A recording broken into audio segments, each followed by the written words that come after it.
We'll call to order the Fairview Budget Committee for Monday, May 4th. May the 4th be with you. If we could, once she gets back there, I'm stalling. Look at that. Hey, meteor. If we could have roll call, please.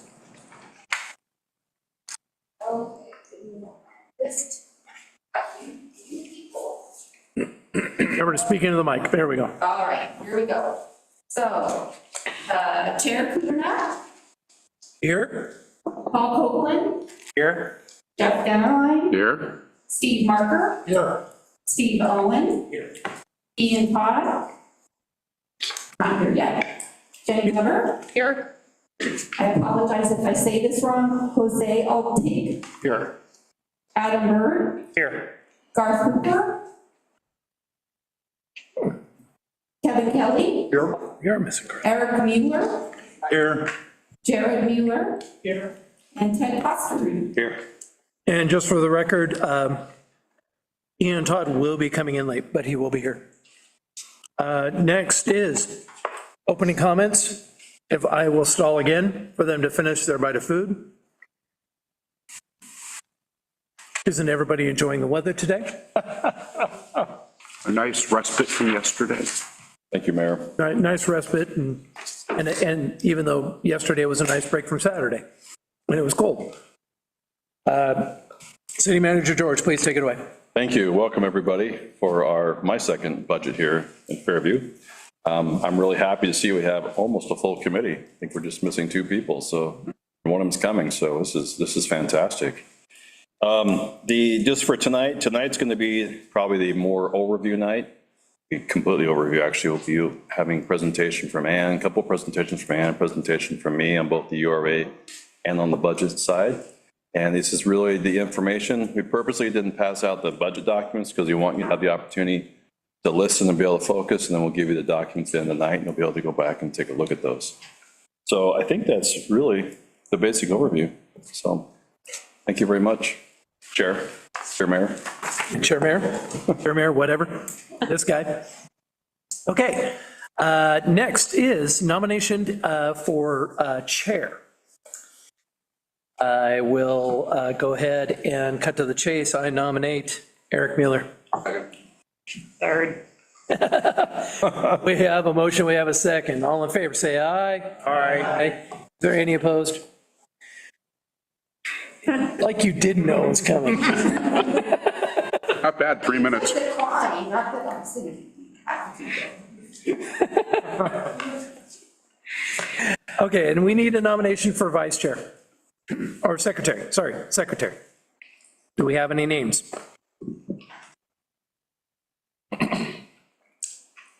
I nominate Jenny Weber. Second. Can do that. Okay, we have a nomination and a second for Jenny Weber. All in favor, say aye. Aye. Any opposed? That passes. With that, I am going to hand this over so that I don't have to talk for a while. All right. Thank you, Mr. Mayor. I guess just to clarify for the record, this is the Urban Renewal Agency Budget Committee meeting rather than the City Budget Committee meeting. Thank you for clarifying. Started, right? Okay, great. Well, we are through our first 3 agenda items, and the fourth is adoption of minutes from last year. Every had sent them out to everybody on the committee last week, the week before, I forget exactly when. So hopefully you've all had a chance to read through the minutes for the Urban Renewal Agency minutes. We'll do this again in an hour or so for the city one, but anybody have any corrections, adjustments, comments on the minutes as submitted? I move that we accept the minutes as written. Okay, we have a motion to approve as submitted. A second? Okay, any further discussion? Not seeing any. All those in favor say aye. Aye. Any opposed? Any abstentions? Okay, those pass. Thank you. Charging forward to agenda item number 5, and local budget law training from our finance director.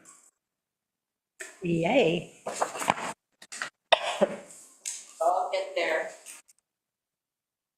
I was telling Mayor Kudrow when we were putting these out, that in the future, we need to color code them.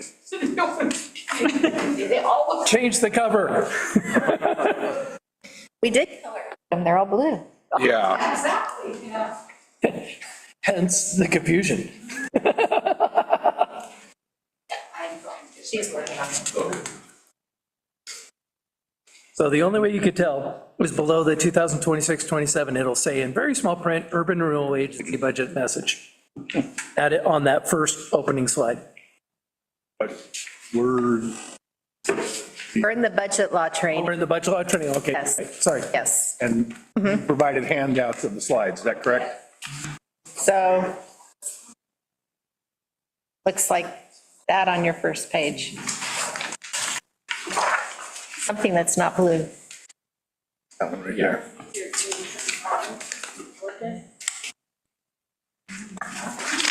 Got it? Yep, I got it. Thank you. Okay, so I'm going to talk about local budget law again, specifically Oregon local budget law. We have several new members on the committee. It's always good to go through it so everybody knows what is expected from the committee. Okay, it helps to hit the right button. So the way we budget in Oregon is directed by the state's ORSs, the Oregon Revised Statutes.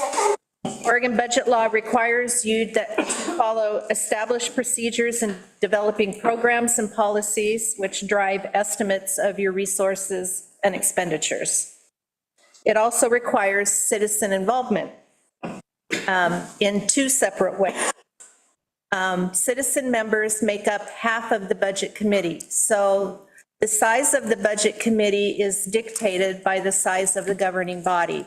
We have 7 members of our governing body for the city of Fairview, so we have 7 citizen members. So the budget committee is 14 members.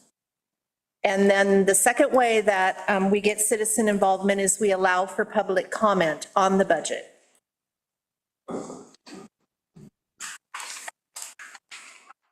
So why should you follow local budget law?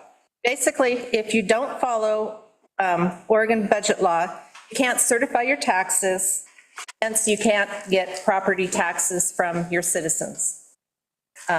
Property taxes are one of the largest sources of income for the city, so they're pretty important.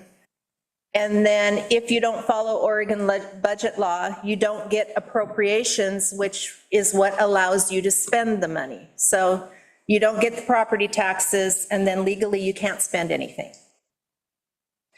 And if funds are spent contrary to the local budget law, so for instance, if you spend more than been appropriated or for something that's outside of the purposes in the adopted budget, the person or persons who are responsible may be asked to repay those funds if they were negligent in their duties. So it is very, very important that local budget law is followed. There are 4 steps to the budget process. We'll be focusing on phase 1 and phase 2 tonight. At the end of phase 2, the duties of the budget committee are done. So that's why we don't get into 3 or 4. So the first phase, the budget officer proposes the budget to the budget committee. So the budget committee comes in at the very end of phase 1. And then phase 2 is where the budget committee hears the presentations from staff. You have deliberations and then approve the budget either as it is presented to you or with changes, should the committee decide to make changes to what has been proposed. So in phase 1, the budget officer prepares and proposes the budget. So that's tonight. The budget is prepared by fund, and It records, the funds record estimated resources and requirements for very specific activities and objectives.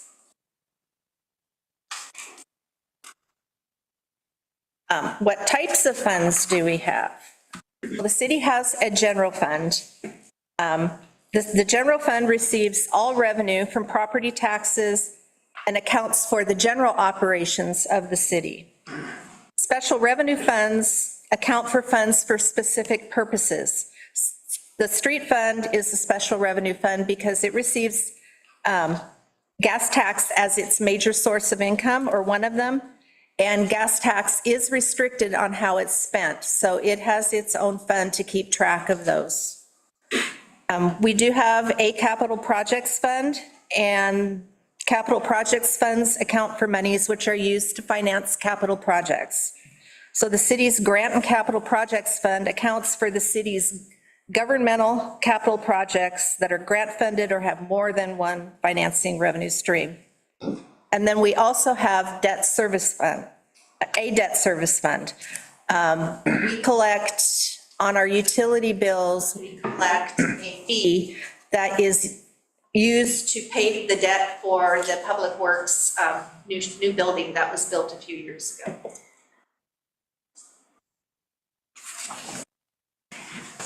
We do not have any internal service funds, but we do have enterprise funds.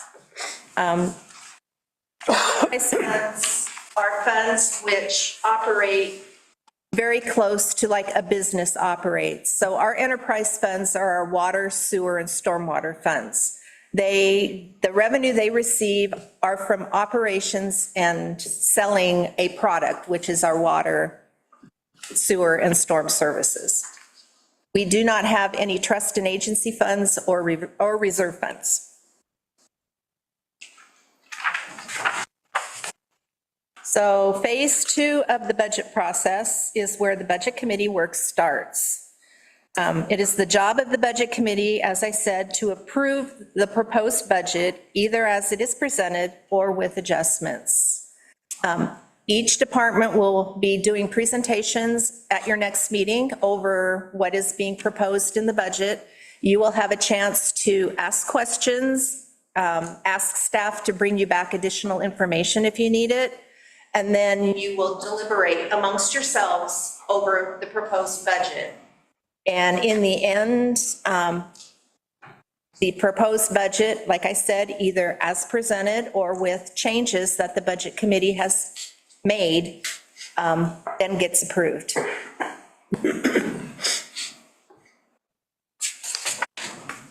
And I did say the budget committee is comprised of the governing body and an equal number of appointed electors. Appointed electors must be a registered voter within the city. Each elector is appointed on staggered terms so that everybody doesn't go off the committee at the same time. And every member has the same authority.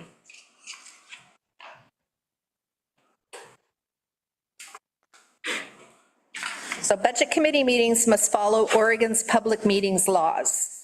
As you did at the very beginning of the meeting, you elected a presiding officer, and he will run the meetings. A quorum is required to conduct business, and the majority of members must vote in favor of an action for it to take place. So what is a quorum? The quorum of the committee is half of the filled seats plus one. We have a full budget committee, so our quorum is half, which is 7 plus 1. So our quorum is 8. In this slide, if the quorum is 10, or if the committee is 10, then the quorum would be 6.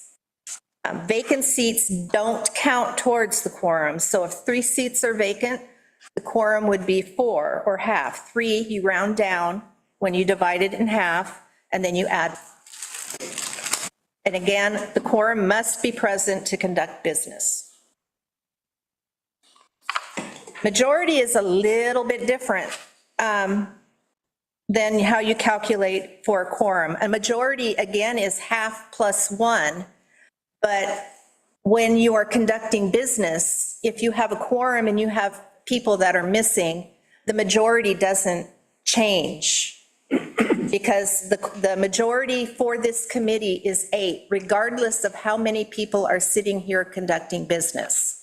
So in order to get anything passed, you have to have at least 8 people for you guys to conduct business and vote on approving the budget.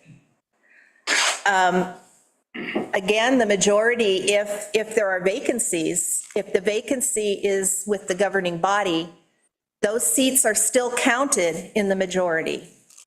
So if you had 2 vacancies on a committee of 10 and it was both governing body seats, your majority still would be 6. If the vacancies are in the citizen members of the committee, those vacant seats are not counted. Again, we have a full committee, so that doesn't really apply to us right now. So the Budget Committee's goal is to approve the proposed budget, but there are 6 steps in this process. The first 2, receiving the proposed budget and hearing the budget message, will be done tonight.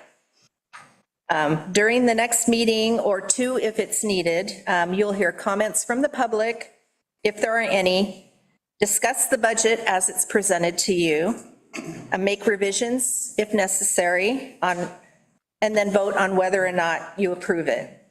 Discussion and revision, as necessary, is repeated until a majority of the committee votes to approve the budget. So then the committee also approves the property tax levy. So the city levies its property taxes using its permanent rate of $3.49 and some change per thousand of assessed value. We do that, you can levy a specific dollar amount, but we levy the full permanent rate to maximize the property taxes that we receive. Once the budget is approved, then your work is done. These next couple of slides is just to go over what you're going to see in the budget document. I know it's kind of small. The first thing is a narrative. Each fund is going to have a narrative. And at the top, it explains what the fund is for. And then the second section in the middle are the highlights of what has been accomplished in the previous year, which is the current year we are in right now. And then at the bottom, it highlights any changes that are in the proposed budget from the previous year.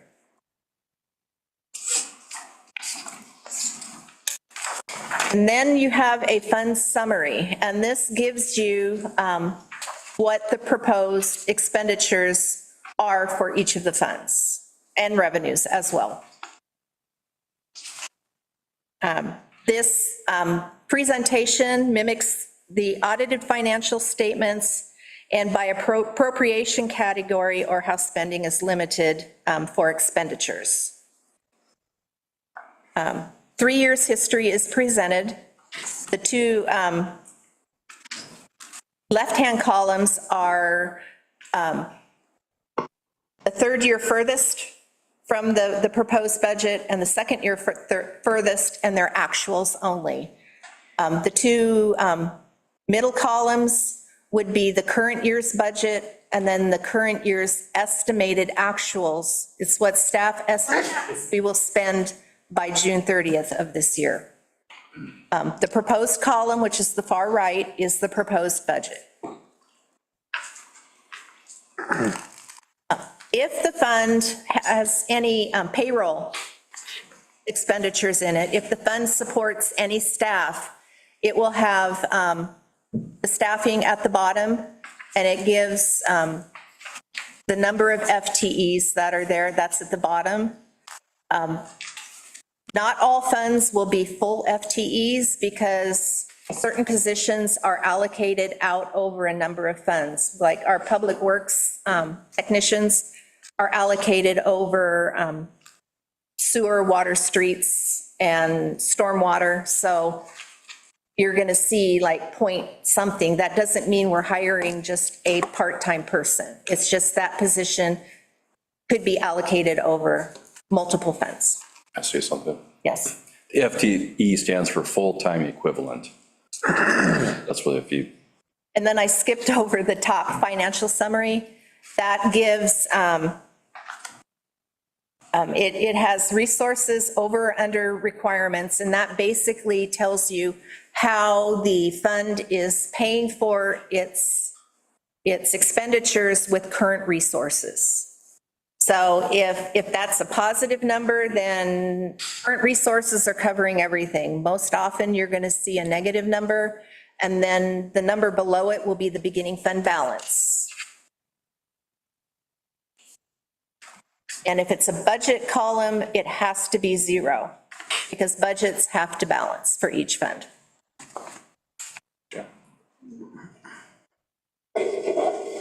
And that is it in a nutshell for that. Any questions? Just as far as with equivalent, is there like a number, like how many hours per week? full-time Full-time, yeah, what's defined as, is anywhere between 30 to 40 hours. thank you, okay. Other questions on local budget law training?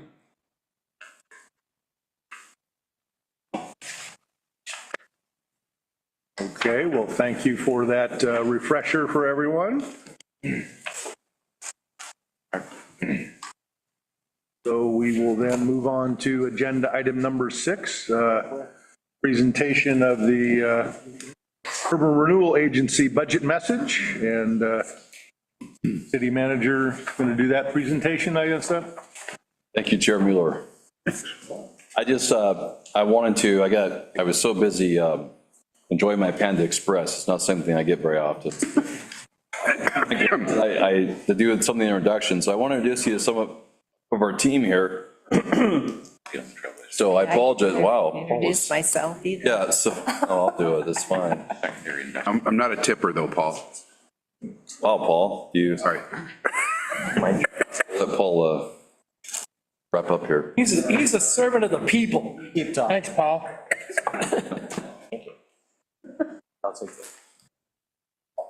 Put the hand off to Hyro. Just leave it there, thank you. Teamwork here. Teamwork. All right. So I want to introduce you to Ann Baker. She's our finance director. And Ann started just a month after me, and very happy to have her here. Quick background, Ann came into a very difficult situation, and the budget alone was difficult, but then she had staff that left, and we've literally had a complete turnover except for one person. Nobody in the finance department is the same person as when I started, but they're a great team. I want to introduce Jairo Rios Campos, and he is our recreation director. And also Silas Richardson is our public works director. It's been here over a month now, I think. And then Leslie Purcell is our accounting manager. And she's not as heavily involved in the budget, but she's very heavily involved in our audits. Very, very important.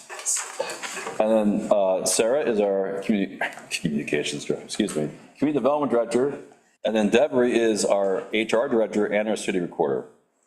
And she also oversees our IT department. So lots going on here. At any rate, and next week, you will get to hear from everybody as they give a presentation for their different departments. So, all right, is it ready for me? I wanted to make sure we got control. See if it works. Yeah, cool, okay. So what as Ann said, I am required to give the budget message. I'm sorry, can I just say something is a little unrelated, Chair Mueller? I just wanted to share that most of you probably know, but Mark Clark passed away, and he is going to have a funeral this coming Saturday. He was on the Wood Village Council. I'm sorry, this isn't. Wood Village City Council. Yeah, he was a big community member, so Mark Clark. I should have done that during the introductions. Yeah, very nice. He does have a funeral on Saturday. If you're interested in new details, come see me. Okay, Urban Rural Agency, so what I wanted to do is budget message. Thank you, Chair Mueller, for letting me interject that. All right. Any rate, so I wanted to go with the budget message. What I'm going to do with our budget message, I won't read it word for word. Are you looking for something, Chair? I think I have two city ones and no URA one that I was trying to match up, so. We did our best. Right ahead. We did our best to check those. Oh, I found it. Thank you. Well, Right ahead. Look a level. nice thing is that this will also be in your budget document, budget message. So the budget message, I'm not going to read every word, but what I wanted to do is, I know sometimes it's tough for people to get the budget message, get the numbers, it's kind of easy to dive into the numbers. I wanted to go over the message to kind of highlight the broad stuff that's going on.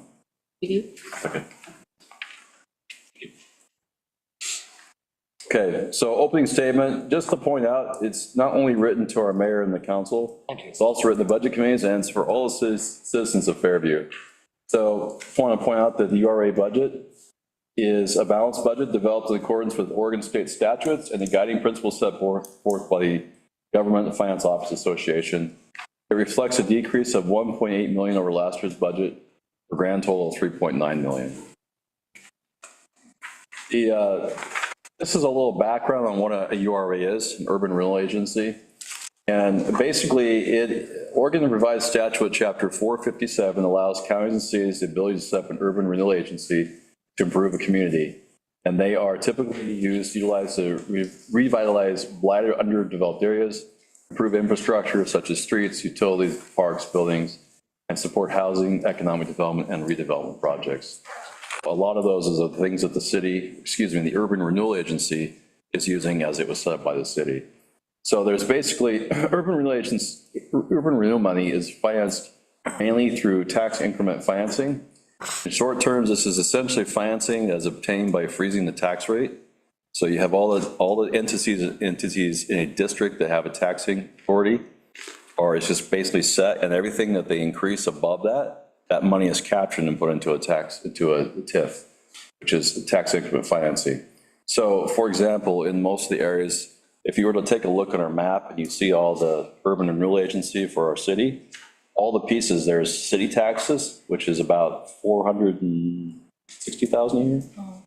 About $460,000 of general taxes, city goes into the TIF.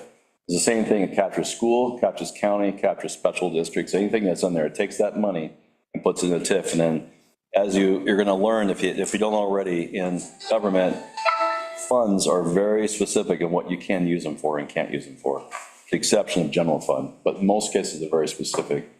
So then the other thing that a urban renewal agency can do is also issue debt and issue a bond, and then they can pay off that debt using that TIF funding. So, and to point out, in the case of Fairview, due to the financial crisis, having been behind 4 years in audits, the city lost its bond rating, which affects the URA. Thus, it cannot issue any debt for revenue for bond proceeds later in the future. So, but we are working really hard to overcome that. And I just talked about the two sources of revenue, but just to give you the first example, the TIF revenues we talked about is projected to bring about $1.8 million into this year into the budget. So you think of all those captured, right where it froze the tax rate, but the amount of money they're getting, everything over that. So if a business grows in assessed value, anything whenever we get a new business, it all freezes and comes off on the TIF or on the urban renewal agency. And then the second consists of other resources, excluding property taxes, which is projected to generate about $469,000. And the general contributors to this category are the food cart rentals, the food cart plaza, which brings in about $357,600, and the second largest are the interest payments, at $75,000. So I did want to take a moment to point out that Ann saved the city a bunch of money because she discovered that our money was being wrongly, let me explain this right, was in the wrong account and not been reimbursed to URA. So there was money from the city that was in the URA account that was gathering interest that should have been in the city's account. So we were able to get that transferred and actually brought back not hundreds of thousands, but tens of thousands of dollars, if I remember correctly, back to where it should have been. And it will be always there. Council approved a resolution moving what's it called? LGIP. LGIP, Local Government Investment Pool, which will now create a better financial system where we don't have that problem anymore. Quick overview of operating capital for the URA. It's proposed about $1 million in materials and services. $231,000 are allocated to operation materials and supplies of the Fairview Food Court. This project continues to use a significant amount of funding for operation materials and services. There is a contractual obligation until the expiration of the ground lease with the property owner, which ends on October 22nd, 2031. Oregon state law requires operating for URA projects are paid by revenues for the project itself, hence TIF funding may not be used. So what that means is anything that they operates, for example, the URA is paying for all the supplies down there, toilet paper, paper towels, all the contractual services, snow removal, plowing, cleaning, snow removal, plowing, very similar, but they are different if you live in the Midwest. But also groundskeeping, everything. So that can only be paid for out of money that is generated from the food carts. The second largest cost consists of administrative charges, which is $314,000. These are fees charged to cover the cost of services the city provides the agency, i.e. finance, administration, city recorder. These are separate from the personnel services, 174, which is the work that the departments other than administration deliver to the agency. Example, community development and public works. There's also a $200,000 budgeted for URA grants for the city's grant program and $1 million for street projects. So next week, we'll dig in a little bit more. I've got the overview here, but wanted to just try to explain the administrative services is a little bit different. Basically, if you think of the agency doesn't have its own body, operating body, doesn't have its own, it has a board, but it doesn't have like its own finance and management team. So some of that money is then charged back to the city to be able to pay for those services. Example, preparing this budget. Overview here, $750,000 for the railroad intercrossing project. That is to put in a walking pedestrian area on 223rd. That is going along well, except that we are still waiting on Union Pacific. We're working.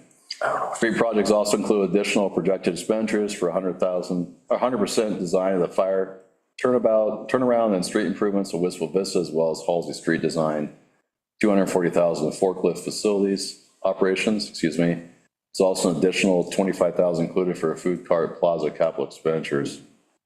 $10,000 for the Heart of Fairview Private Development Assistance. For those of you who don't know, that's the piece of property the city purchased a few years ago, is at the corner of Village Street and Halsey. It's a 5-acre piece of property there.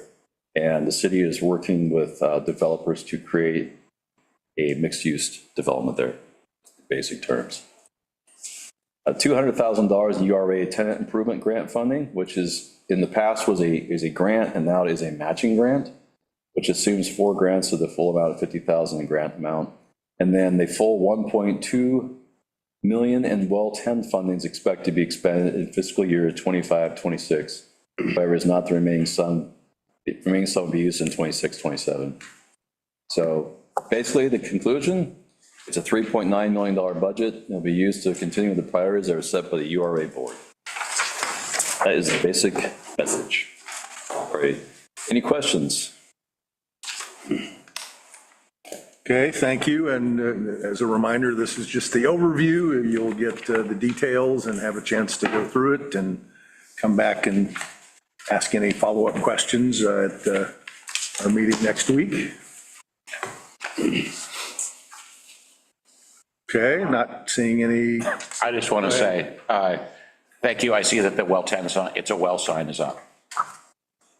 So speaking of the well 10. It's readable as you drive by at the legal speed limit. That was that was our goal, because there were signs that were too small and you couldn't read. So that one works. Thank you very much, whoever put it. Thank you. You're welcome. I want to thank Silas. He spearheaded that. Thanks, Silas. Silas. Yeah. Got up there to even send me a picture of I it. don't have to go out with my rattle can and my scrap wood tonight. This is there. I appreciate that. Yeah, no, that was a great idea. Thank you. Okay. All righty, any other questions or comments?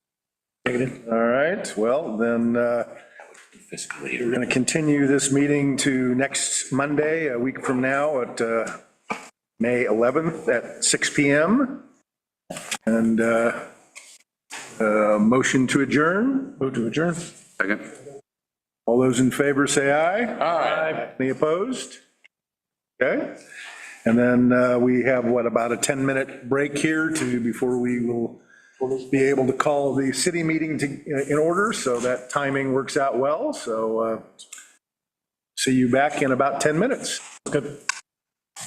How's the game going? All right. They didn't.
be presumptuous and There it is. call things to order. There we go. Welcome to the Fairview Budget Committee meeting of Monday, May the 4th, 2026. And I presumptuously called it to order under the assumption that I'll end up as chair in this meeting as well, but that apparently has to be confirmed, and I'm not quite sure what that process is. Well, there's a nomination involved. So I'm going to repeat the same. I'm going to nominate Eric Mueller to be chair of this particular committee. Second.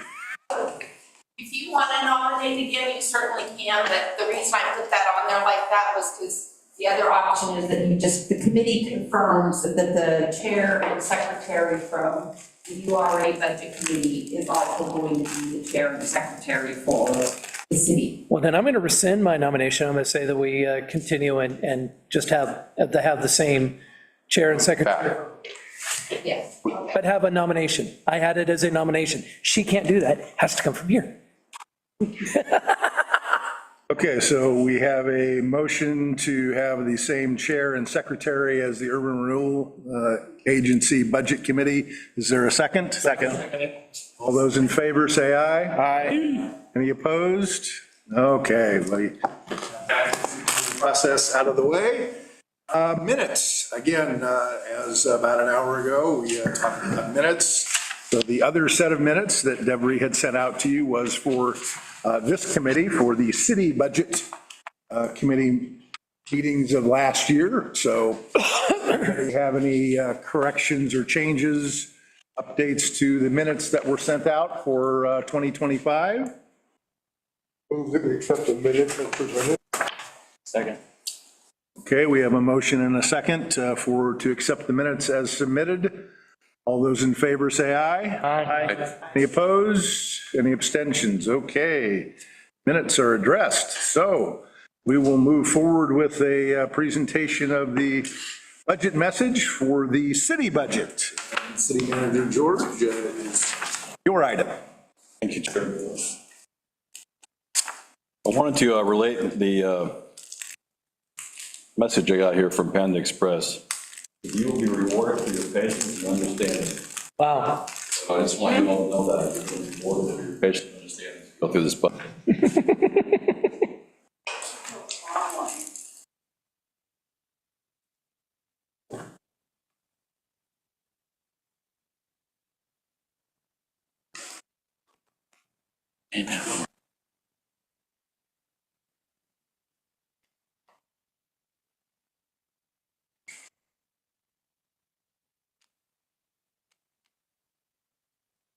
And this is the other set of lookalike slides, right? That You're going to see that a lot.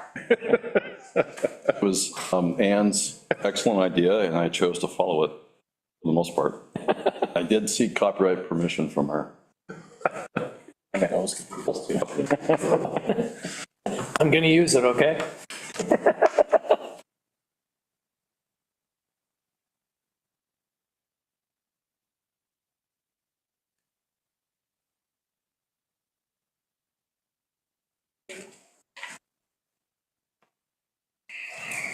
Working great, thank you. All right, let's get started. This is everything except the URA. All right, once again, everyone, including the citizens of Fairview. And again, this has been developed with Oregon State statutes, our city charter, and the guiding principles set forth by the Government Finance Office Association. Transparency, accountability, and financial management. The balances budget reflects an increase of only $172,200 over last year's budget for a grand total of $44.1 million. The city continues to operate on a lean number of employees, serving approximately 11,000 residents in 3.54 square miles with 101 acres of public parks, and we provide most of the common municipal services. Okay. This upper part, we'll get through it. The past 5 to 10 years prior to last year's budget, the city of Fairview experienced significant financial and managerial issues. Unfortunately, there were not any solid plans put in place to create a sustainable future during that time. Consequently, the city of Fairview remains in a serious financial crisis, which will take many years to fully recover. However, the good news is that we are moving forward. I just wanted to preface it a little bit, so you're aware when we get down the budget and some of the recommendations and things that we're facing. As the city works to recover, operations are now stabilized, and we're building a new culture of respect, professionalism, accountability, and communication. This motivates and steers our employees who then perform the work. This past year, many long overdue projects were completed to ensure well-maintained public infrastructure and save future costs. The city will continue to strive on this path. So there are 4 strategic priorities taken from the priorities of council that I've used for the budget.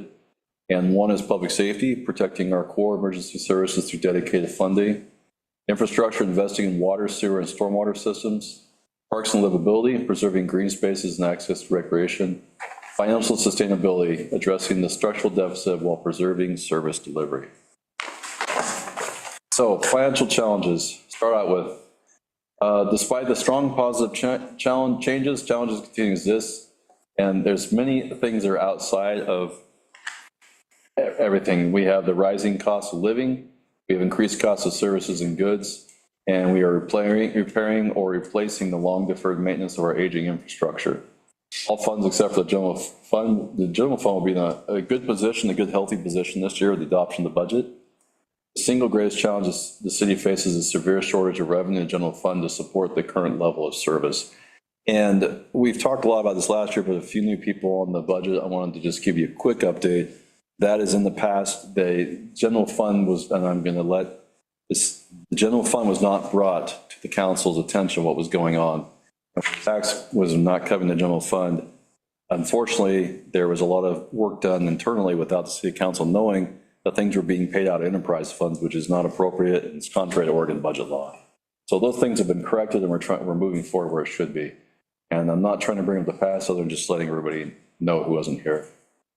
The primary reason for the general fund shortage is due to Oregon measures 5 and 50, which essentially froze taxes in the 1990s, severely restricted local government revenue from property tax, the primary source of revenue. And that's really important to know as we go into this budget to understand. For example, I think it's in here, somewhere in there, but we only went up about $55,000 this year in our assessed value. No, it's more, the taxes went up about 90,000. 90,000, I was thinking, I meant last year. Oh, no, we Anyway. were short that much. Anyway, it's not very much. So your tax rate cannot go up. The assessed value can go up, but the assessed value can only go up 3% per year at the maximum. So that's going to equate to about $90,000 total over the whole city, which is great money for a local person, individual, but it's not a lot of money for the city. So that is a real issue. Currently, the city's total municipal tax rate does not even cover half of our total public safety fees of our contracted law enforcement, fire and EMS, and 911 services combined. There are many other city programs and services also need funded. So put together a little chart, actually, Ann put together a little chart, and this is what it looks like. So if you take a left, let's go look on the left, excuse me, property tax, what we bring in, projected for this is all this coming fiscal year. We project to bring in a little bit over 3 million, that's in the red. And then on the left, we're going to talk about this, but if the council approves, if the budget committee recommends, the council approves the public safety fee, which is only one recommendation that could be used, the revenue would bring in a little over 3 million. That would equal just a touch over what we're paying expenses, which is our law enforcement in the green, our fire and EMS services in the purple, and our 911 services. So as you can see, a person paying all their public safety fee, if we go in, and I don't mean to skip ahead, but if they went with, if the council chose to adopt the proposed public safety fee with your tax revenue, the person living here, the money that they are spending on tax general fund, that's all they're paying for is those 3 things, nothing else. The total expenditure for the general fund is 10.3 million. The main categories expenses are public safety, personnel, and other, which are contracted service, supplies, capital, et cetera. Public safety costs are, has said 6.3 million, which is about 61% of our total general fund. A commonly held belief is that property tax covers all or most city services outside utilities. Unfortunately, local property tax collected is slightly under 3.1 million. As I already said, those combined costs in the sheriff's office is going to go up to 3.7 million. A little more detail in the sheriff's office, we have a contract, August 1st, 2027. Each year, there's a bunch of built-in escalators, for lack of a better term, that has to do with cost of the economy, rising costs. Every year it goes up between about 1 to 200,000 per year. This year it goes up to 3.7. Fire and emergency services is at 2.1 million. Quick, for those of you who weren't here before, just prior to my arrival in fall of 2024, the contract to serve with Gresham is our service, and Gresham had proposed almost double the rate. At that time, it was 1.4 million. It would have been just under $3 million. And so the three cities actually got together, the three cities being Troutdale, Wood Village, and Fairview, and worked really hard to try to do that. And we ended up with a much better deal, but still not sustainable for the full future. But at least it's down to, it was this year is just under 2 million. This year it goes up just a little over 2 million. So, and we'll talk a bit more in a bit. Three cities are looking at a fire district. We'll talk about what that means. 911 services is through the city of Portland, which is called BOEC, which stands for Bureau of Emergency Services. And we pay about $500,000. So that's to cover everybody, whether you are passing through or you live here, all your calls. And so that's almost 6.3 million. That leaves a $3.2 million gap without funding any other services. And just the expenses, all the expenses, general fund and personnel and other are just over 4 million total. We're going to figure 2 here in a bit. Furthermore, I'm going to go to figure 2. I'm just going to skip ahead for a second here. So this is a breakdown of our total general fund revenues and expenses. And if you take a look at the left, that's our revenue. So your public safety fee, the proposed public safety fee, is in blue. Property tax is red. The green is internal service fees. I'm going to show that to you in a little bit here, talk about that. And all other revenue is purple. And then again, the public safety is that light blue on the right. It's a substantial part of the budget in general fund. And internal service, and then the all our expenses is dark green, and then the personnel is the red there.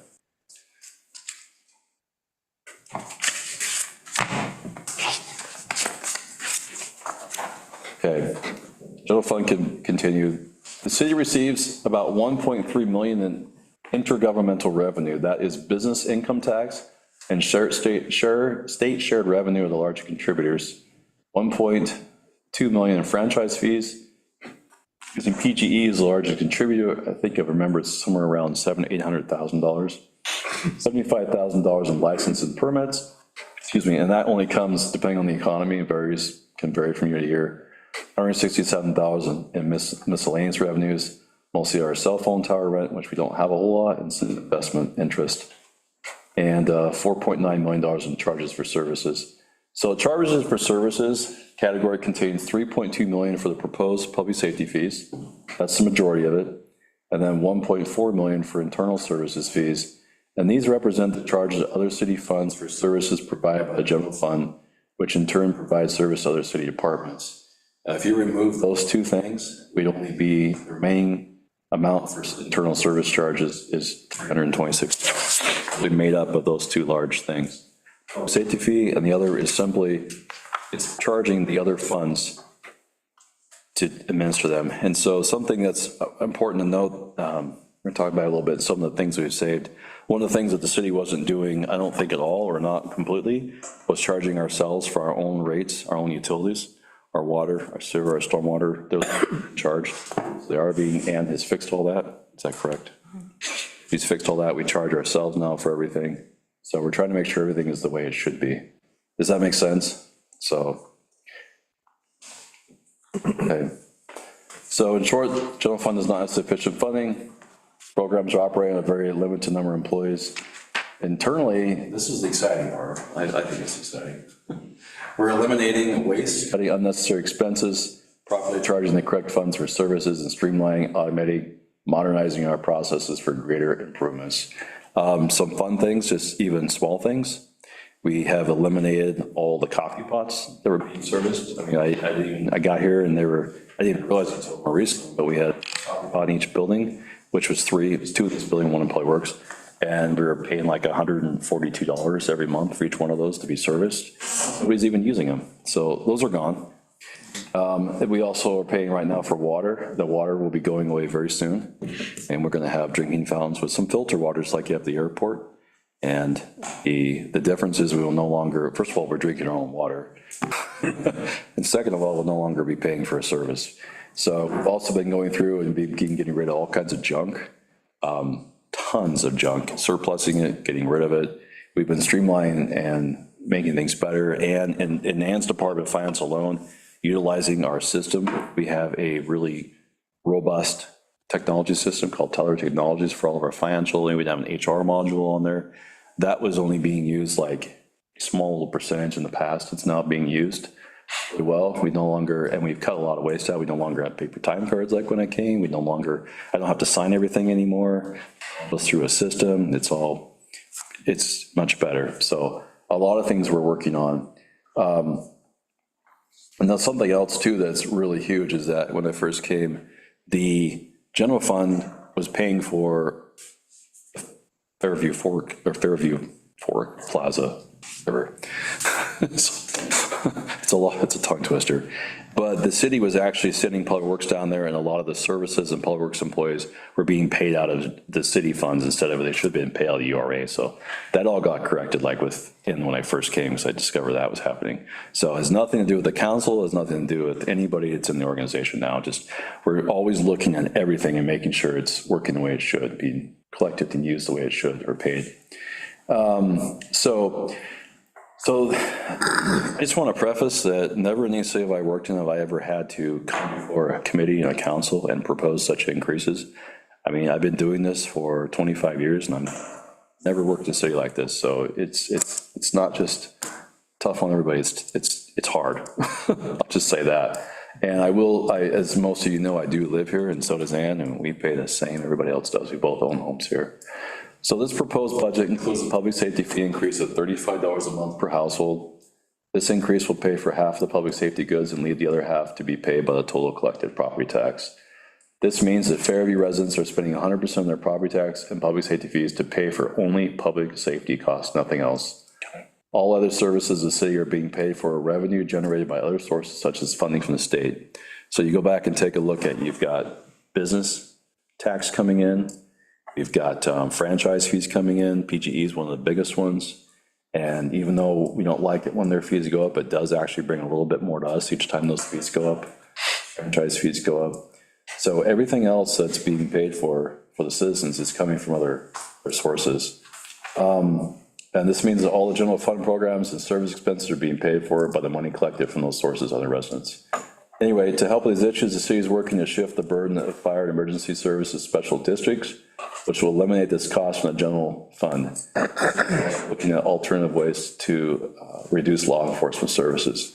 So a couple things that in a task force, it's called the East County Fire Services Task Force, or EcoFist for short, and is looking at the proposals of different entities, including Fire District 10, including the city of Gresham, although they don't consider themselves city of Gresham, they consider themselves the services of Gresham, to propose what they could do, and then also Clackamas Fire, which is another option too.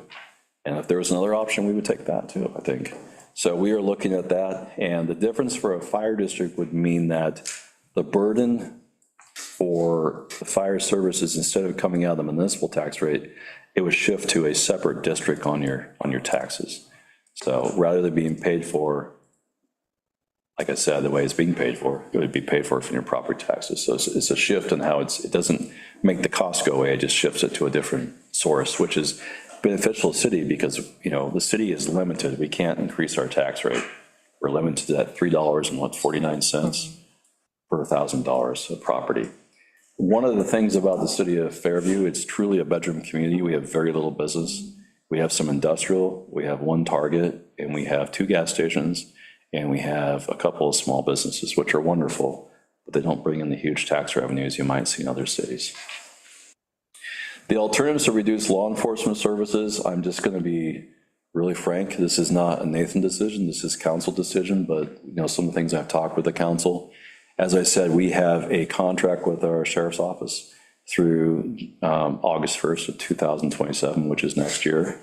And I want you to know that the sheriff's office, because it's a contractual service, it's not quite the same for me. I don't have the control I usually do over a police department. I can't be like, hey, let's go patrol this area, let's go do this and do that. But I will say that we have a really great relationship and they are doing a lot for us, well above and beyond what we're paying for as far as the contract.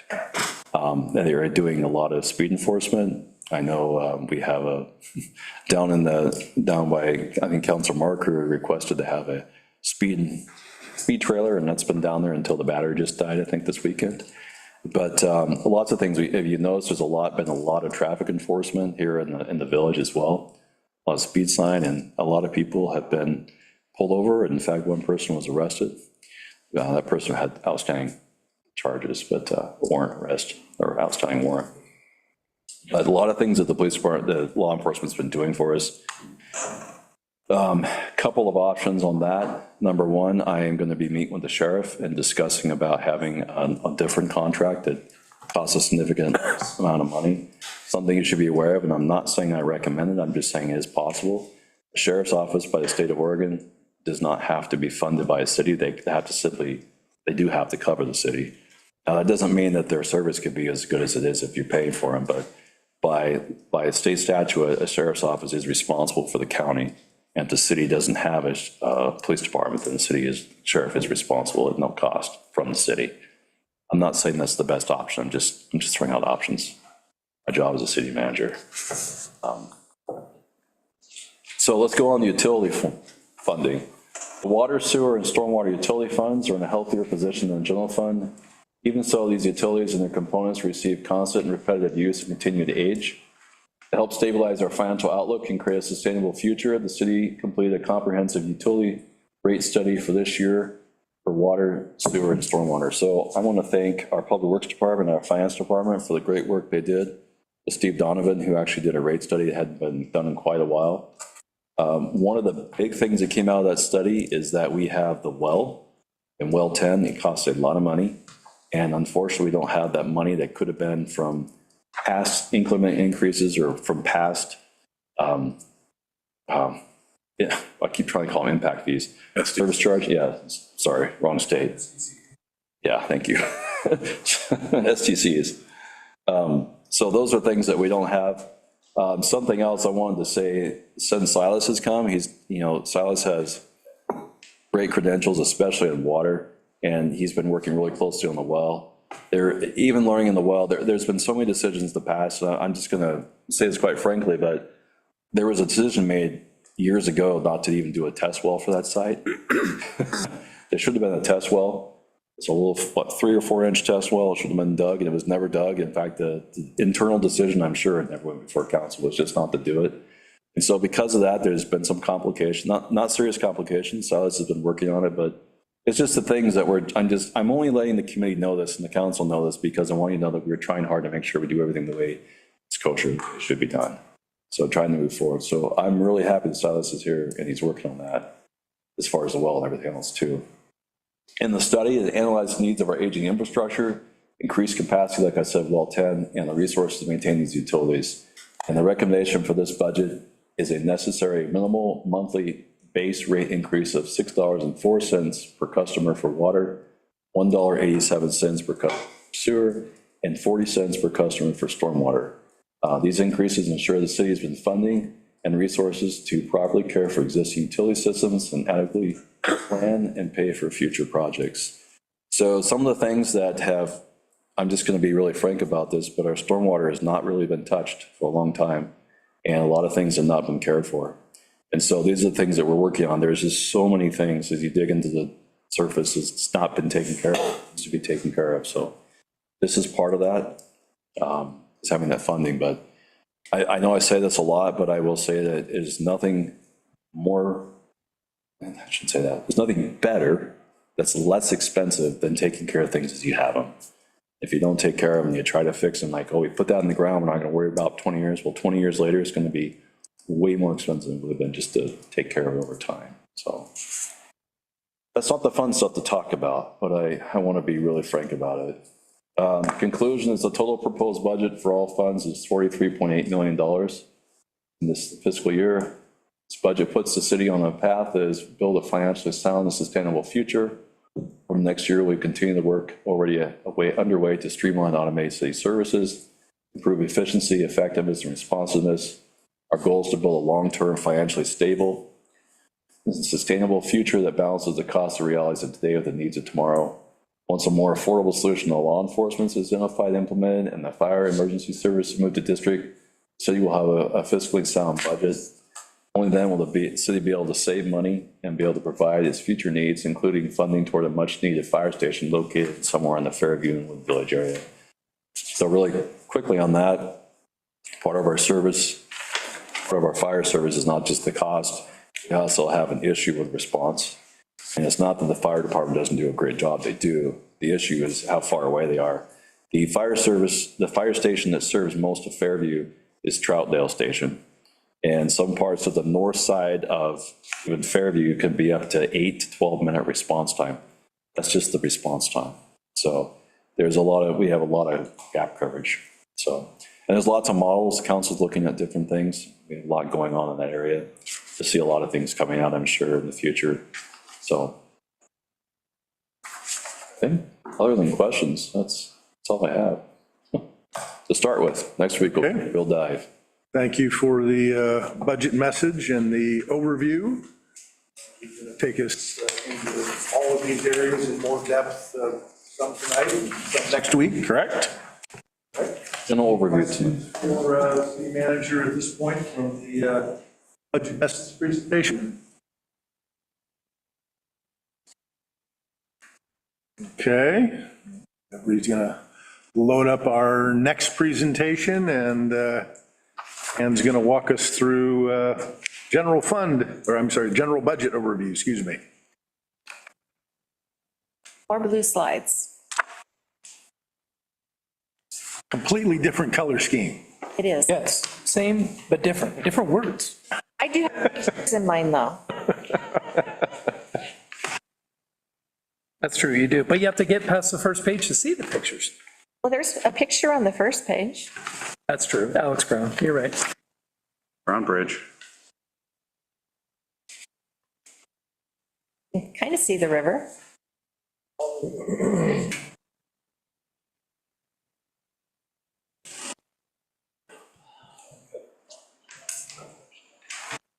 The airport's right there.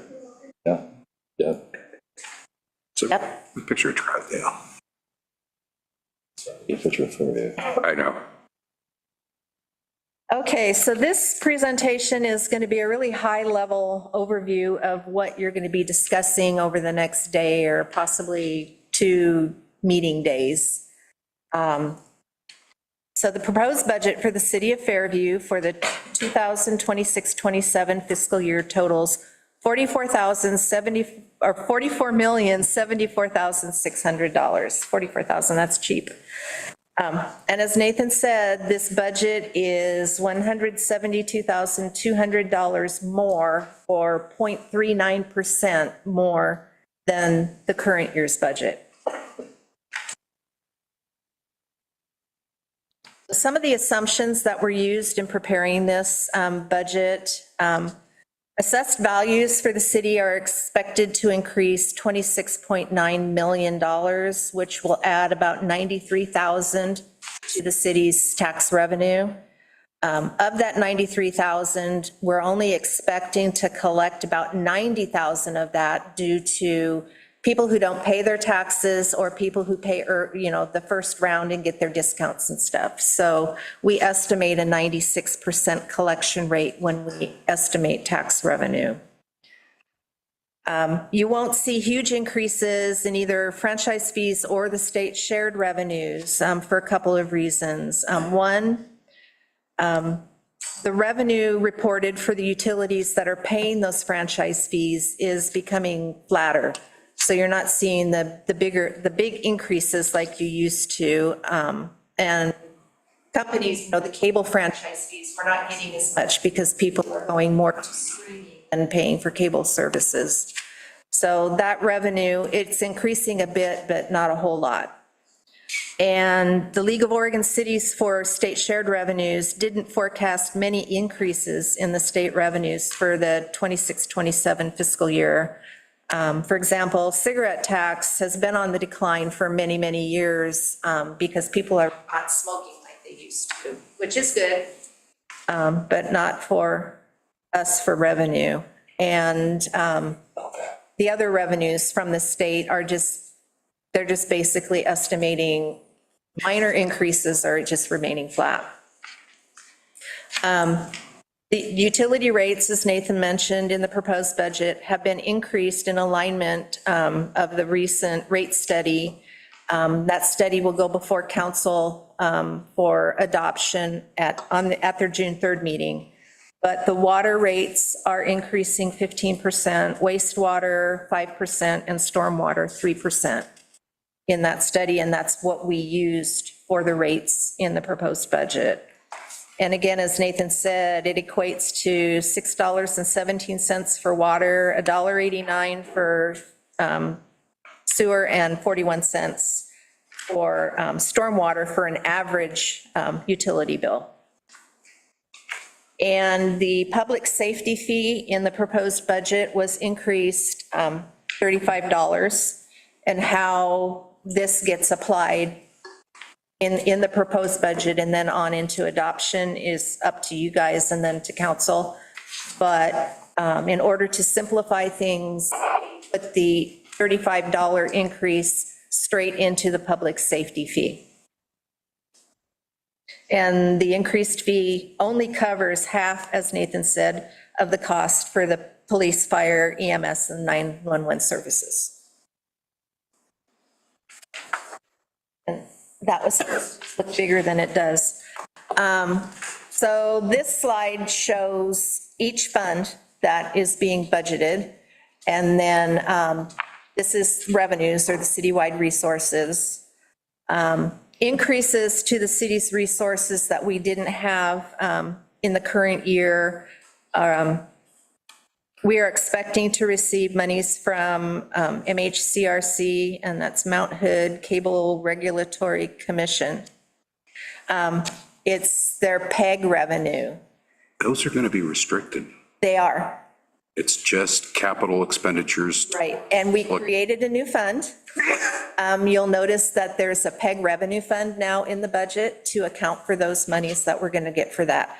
So we're expecting around 250,000 because they have a balance that they're going to be divvying up between everybody who's been participating in that.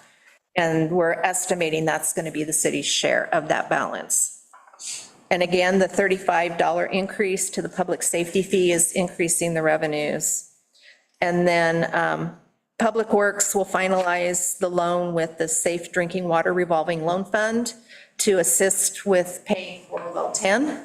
And you'll see that in debt proceeds, that 4 million, I believe it is. So those are the major increases in revenues for this next fiscal year.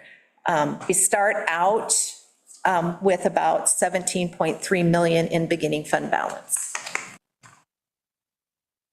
So if you look at the requirements then for the city, capital outlay for the next fiscal year is proposed at 7 million. We've got about 500,000 for street improvements, 3.2 million for well 10. Sewer system improvements at about 535,000. We're spending 275,000 on City Hall, which includes a new roof and replacing the HVAC system, which is in dire need. They're both original, by the way, to the building, 6 years ago. Yeah. So we have 350,000 in there for a CDBG project at 3rd and Lincoln, and then 750,000 for the railroad undercrossing on 223rd.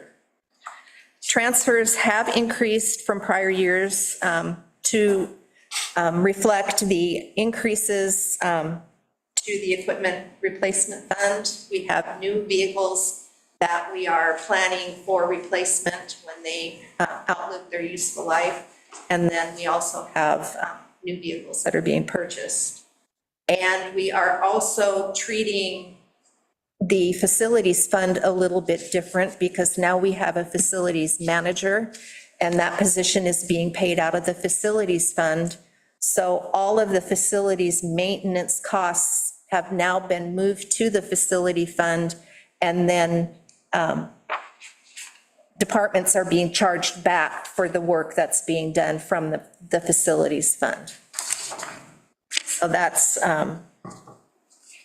why the transfers are a bit different from the previous year. And then ending fund balances are projected to increase overall citywide about $968,000.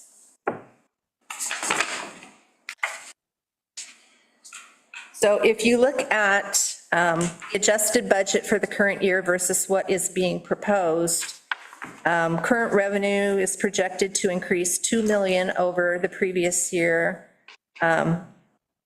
while the expenses, not including the contingency or ending fund balances, decrease about 5.1 million. There's an estimated 1.4 million less beginning fund balance in 26-27 when you compare it to 25-26.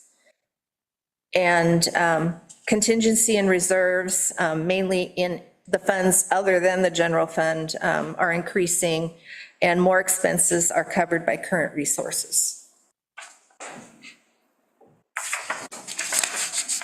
So looking at payroll costs and the assumptions that were used in forecasting those, the cost of living adjustment is based on the CPIW at February each year.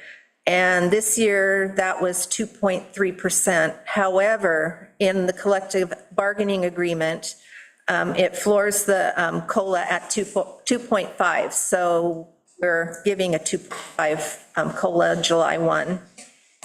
And the payroll forecast includes a 10% increase for insurance. But if you look at it, our insurance is a calendar year, not a fiscal year. So the costs will go up 6 months into the 26-27 year. So if you annualize that, it's only a 5% increase for the entire year. PERS rates won't increase in this budget. They're set on a biennial basis to align with the state's budget process. And this is year 2 of that biennium. And the proposed budget includes adding 6 new FTE. So, Can I say something? yeah. Just explain it versus people might not. Oh, PERS is a Public Employees Retirement System, so. So looking at employees by fund, the first column, of course, is the current year, and then the proposed is the second column. We go from 30.75 FTE to 35.5, and that actually is not an increase of the full 6 FTE. One is because we decreased a 0.25 in finance. We had our AP clerk retired, and she worked a quarter of this year to train the new person. So after her 3 months of training, then she is no longer working. So that was a 0.25 decrease. And then we budgeted, what was that? It was an economic development specialist in the current year, but it was not filled. So I'm treating that as a new position in the proposed budget, but it's also included in the 25-26 number. So it's I think a 4.75 or 4.75% increase.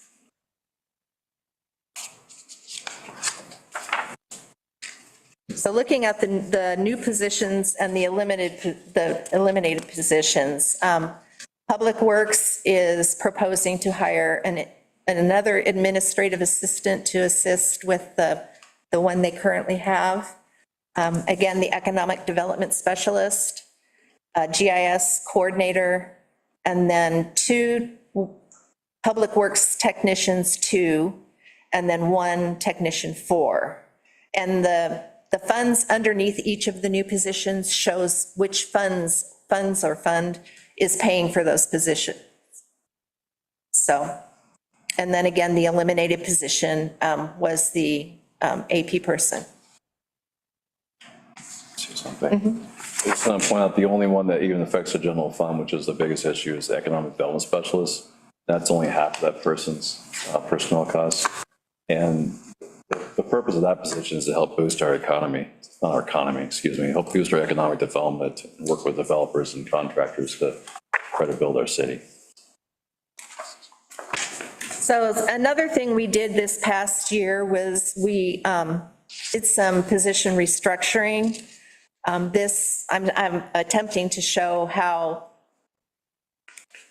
those position changes, the names were changed.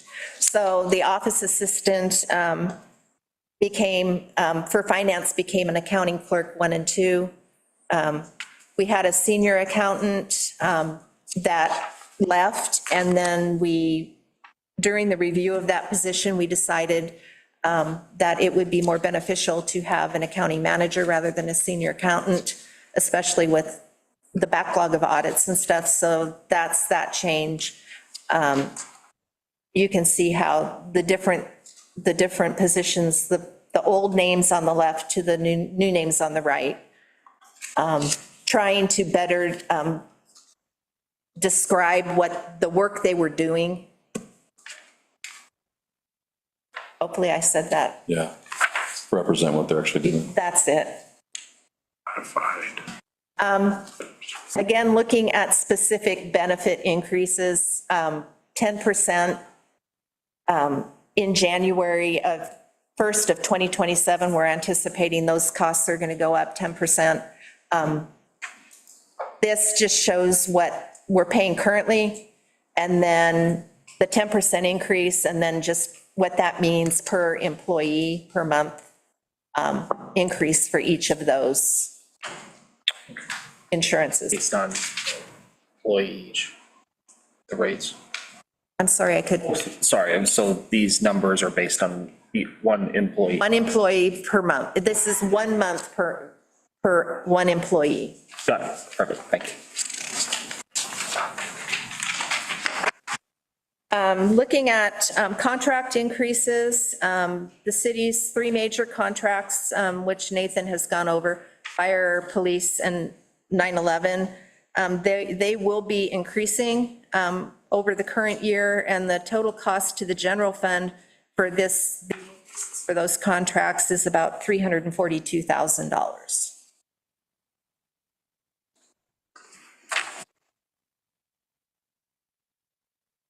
So that is my overview of the detail you're going to be getting into next meeting. Okay, thank you. Any questions? I know we had a question that's been pending since one of the early slides from Member Kelly, so. I have 3 parts for the question. And it just kept adding on here. Last year, you told us that there's going to be a difference between the projected amount of property taxes and what was actually received, again, this year too. Actually, what did you receive? What percentage of what you expected did you receive in the 24-25 year? I don't know the actual percentage. I do know we received 55,000 less than was projected.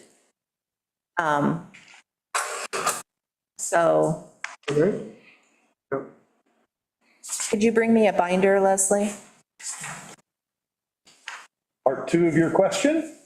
The railroad crossing on 223rd. 223rd is a county road. Why are we paying anything for a county project? So we can get it done, because they won't do it. So all we're paying for is a design, and so I think some of the work, but this is a project the county would not do. It's a serious safety concern. I agree, it's a very serious safety concern. How often do we present it to the county as a catastrophic safety concern? I don't know, this is a project started before I got here. Might want to sit there and come down and talk to them at least once a month, because if somebody gets killed on that crossing, we're going to be in the middle of a lawsuit. no matter what. If we show that we've been after the county to do something, it may mitigate some of our costs. That's why we're trying to get it done. And the last issue is the public safety fee that was proposed last year. When it came out in the Fairview Point, it indicated that the Budget Committee had proposed that. I thought it was staff that proposed it, and Budget Committee agreed to it. That's correct. Making sure that we don't get tagged with a label that's not necessarily ours. Now you can place it all on me. Fine. Okay, thank you. Yeah. Okay, other questions? Go I'm ahead. going to follow up on 223rd. I'm the vice chair of East County Transportation, and I bring up issues on not just 223rd, but all the county roads that run through Fairview, once a month or twice a month, depending. If I wasn't at budget, I'd be bringing up some of these things at the regional state transit night, but I'm here instead. So it's been brought up from me into that multiple Sure that times. we're waving the flag. so- The flag is being waved, not just on that, but also in there was also the Halsey, the Halsey redesign and improvement project. That actually the county is funding. The Sandy Boulevard improvements, the county and the state are funding. We are getting some of the things, but the county transportation budget is also on fumes. And so we are getting projects in East County and in Fairview, but the railroad thing was something that just did not make it to the top of the priority. And I have waved the flag, but that's where we're at. Chair. Okay, other questions? Oh, go ahead. There's two things I wanted to say.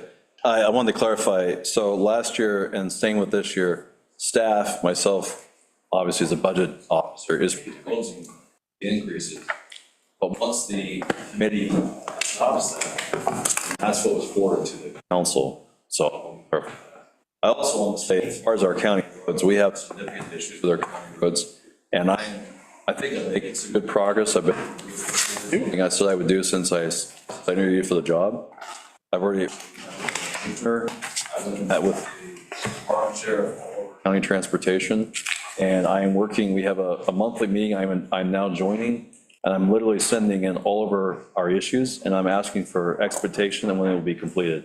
We have the same, I've been driving with the same potholes for a year now. We have simple signs that could go up, but those things are not going up, and so I'm trying to work really hard on making sure that they are giving us some effective timeframes, because it needs to be done. Okay, other questions from the committee on, I do have another answer for the property tax. So my estimate of the property taxes to be levied for the 25-26 year was about 55,000 more than what was actually levied. But it's estimated that our collections are only going to be about 25,000 under what was budgeted. So our collection rate probably is more than 96% on that. And we did collect a good number of delinquent property taxes as well. So overall, property tax came in about 35,000 over what was budgeted. okay, other questions from committee members? Not seeing any.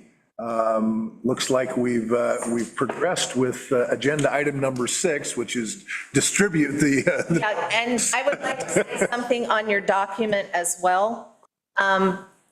You've got a number of tabs this year. Some things that I do want to point out. The urban renewal budget is the very last tab. So the agency budget is at the very back. The orange tab is, I included the utility rate study so that you could take a look at that as well. And also the work plan is the blue tab. I tab. So that you can take a look at some of the documents that influenced how this budget was put together. okay.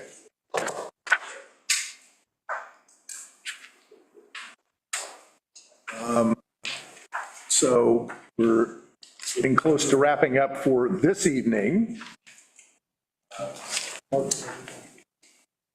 Oh, sorry, I didn't see your sign up. My apologies. Hey, I was waiting for you. Pointing that out. Yes, sir.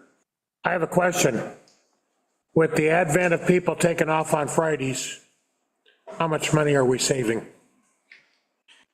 We are saving, it'd be hard to quantify it, but we are actually getting more work done now, because as I've said multiple council meetings, you can look at the small savings. I mean, yeah, we're not using much electricity. I want to point out that Kevin Kelly came to me after PSAC the other night and said, hey, I walked my dog at 2:30 in the morning, which he must have an amazing lack of need of sleep.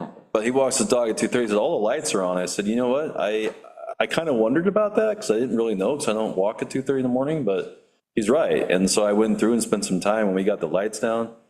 We have less lights, so electricity being spent. Those are the small things. We're not going to use as much HVAC. But the efficiency and the effectiveness of what's going on, there's two major benefits. Number one benefit is all of our employees are working together now. In the past, because of the nature of the city, I'm just going to say manager, everything, et cetera, in the past, we had people working on different days. We had people off on Wednesdays, people off on Mondays, and half of our workforce was gone on one Friday and the other half was gone the other Friday. And we had literally had supervisors on one Friday and their employees on the other Friday. And it was very inefficient. And so my number one move to do that was to create efficiency, so we're working together. Our public works teams are all out now, all the leads, the supervisors, and the employees are all out working together now, every single day. And so we're actually getting more done with what we have. The other side of it is it gives our employees a benefit. You know, they're not going to make the big bucks that we do in the city of Portland, but they have a benefit to be able to take that Friday and use that for errands. I do the same. I do doctor's appointments now on Fridays as much as I can. You get your errands, you put your doctor's appointments on your Fridays. It actually takes people taking less sick leave and less time because they're able to do those things now on a Friday as much as possible. So it is, we are just as efficient. And then the other thing too, well, that's the main stuff. So. Last question. What do we do in case of an emergency on a Friday? What's the plan? Same as everything. If you have emergency, call 911 for a power emergency. For a serious emergency, you can call a dispatch for non-emergency. If you have a water or you have a sewer issue or something, you call the phone, the same one. We have people on call and they respond just as much. We also have a couple of people. We have a public works employee who's logging in and checking on our water, making sure everything's functioning on Friday for 1 hour. They can do it remotely now. It's pretty cool. There's no extra, it's just straight time for the most part. So everything is going well. We have, if you have any type of issue, we deal with it. So. Thank you. You're welcome. Okay, any other questions? Okay. Just for context, so a week from tonight, we'll come back, 6 o'clock, we'll have the Urban Renewal Agency Budget Committee meeting. Opportunity to go drill into more questions as you've reviewed the budget that's all the way in the back, as Ann pointed out. And then following that meeting, we'll have the City Budget Committee meeting, we'll reconvene and we'll have presentations from departmental staff on different sections of the budget. Just for context for everybody, for the new members and for those of you, reminder, as Ann pointed out, the budget's got multiple phases. And, you know, we have received thus far the first of 3 budgets that are required. There's the proposed budget, which comes from the management that runs the city day to day, and they're expected to put together that detailed budget that's needed to operate the city. Second budget is to come from us as a budget committee. Now, we're not expected to build a budget from scratch. What we're expected of is to look at what city management has put together and evaluate it. Does it line up with city goals and priorities? Is it reasonable? And is it reasonable is part of what's built into the local budget law, and that's part of why the budget is laid out like this, where you've got what's being proposed, and right next to it is what's the current year. So as you're looking at something, you can look and see, well, is that a reasonable number? One of your first questions is going to be like, well, what are we spending this year? And then the prior two columns also show you the prior year, so you can look at trends. Again, you're expected to look and see what's reasonable. You're not expected to get out your calculator and add up the numbers on the pages that Ann put together. I mean, if you want to spend your evening doing that, I guess you can, but that's not what's expected of you as a budget committee member. So ultimately, you're wanting to see is what is management proposed? Is it reasonable? And are there things that you think maybe need to be adjusted? And that's part of the discussion that the committee would have. And then ultimately, our job is to approve a budget, which becomes known as the approved budget, the budget committee approved budget.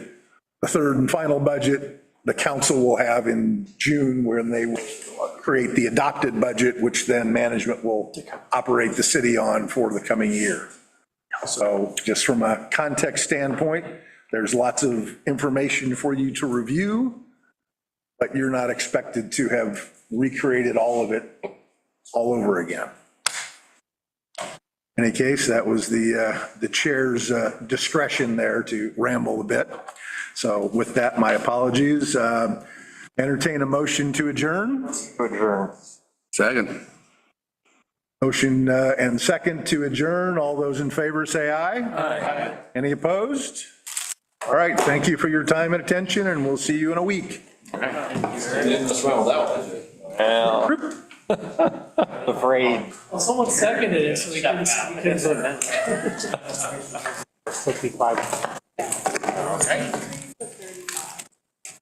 We already have a $20.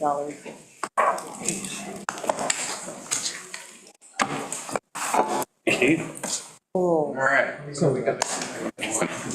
Phase one, And we're back here Wednesday. Yay. back here Wednesday. I don't mind. Fortunately, we don't have too much on the agenda. Pretty quick. No, it shouldn't. Even they'll collect all, and we'll set them out again next week. All right, that's good. All right, happy reading. Something to read, huh? I said the expensive place, but it's up to you. Why don't we, Thank you. expensive place around? Although there might be a council discussion as to Do that. our meals from local vendors. I don't have problems with Panda, but we have a tie. I know we all burn out on it. I know Owen's in the same opinion. I'd love to see this be a Fairview. I'm out taking a drive. Just me. Eric? Yeah, thank you. You did all the hard work.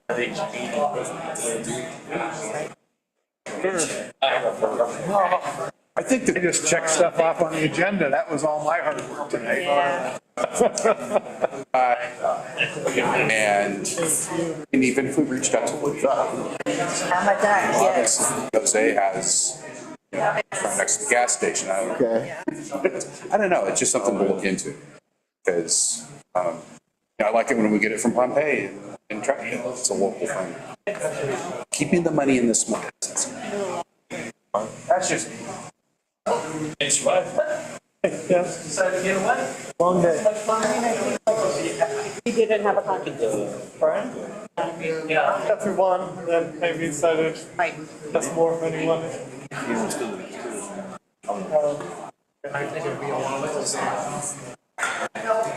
Thanks for coming. Yep.